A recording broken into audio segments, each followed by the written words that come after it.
Pero wala man tay supak unta ni ana mga par kanang giilisan si Senador Marcolita. Pero unta dili lang pud unta kanang gamiton ang pagpamulitika. Unta ang nasugdan ni Senador Marcolita ang pag-imbestigar sa mga sangkot sa mga flood control project.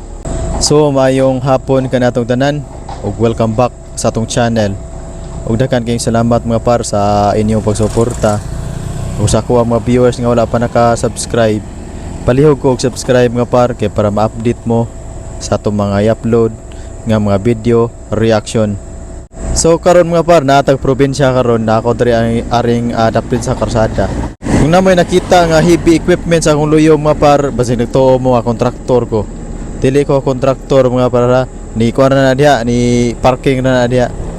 So karon mga par wala na gini mamao ang atong panggobyerno.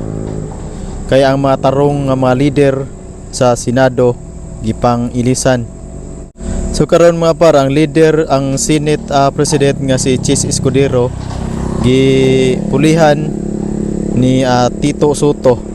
Unya ang gipulihan usa ka abogado, unya ang gipuli dili abogado. Unsa naman ning sitwasyon na sa atong panggobyerno diri sa Pilipinas nga murag wala naman gyud ni mamao. Unya karon kay si Senador Rodante Marcolita ang chairman sa Blue Ribbon Committee giilisan ni Lacson. So sayang kayo ang nasugda ni Marcolita ang pag-imbestigar sa mga nasangkot sa mga flood control project. Sayang kayo ang nasugda ni Marcolita mga par nga basin og dili ni matiwas ug basin masayang raw niya ni kay hinay-hinay na ra gyud unta nga nikanta, hinay-hinay na untang nahibaw-an ang mga buaya nga naa sa gobyerno kay gipangkanta na sa mga diskaya ang mga congressman nga involved sa maong mga corruption.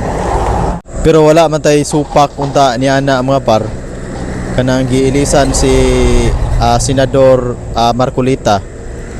Pero unta dili lang pud unta kanang gamiton ang pagpamulitika. Unta ang nasugdan ni Senador Marcolita ang pag-imbestigar sa mga sangkot sa mga flood control project nga gikurap ang budget sa unta mga par nga ipadayon nila ang ilang investigasyon. Dili lang kay magpadayon pero paguryo-guryo lang ang pagpadayon sa ilang pag-investigasyon para matakpan lang ang mga isyu, matakpan lang ang katong mga pinangga nila nga mga politiko nga na-involve sa maong corruption. Dili lang sa mo judge dayon kay bag-o pa man. So manghinaot ang ipadayon nila ang ilahang pag-imbestigar sa flood control project nga gani naa pa yung mga ghost flood control project nga naay resibo pero walay output. So daghan kayong salamat mga par ug dire na lang kutob atong video reaction kay medyo gabi na. Unya daghan kayong salamat mga par, unya palihog ko og subscribe kay para ma-update mo sa atong mga i-upload nga mga video reaction.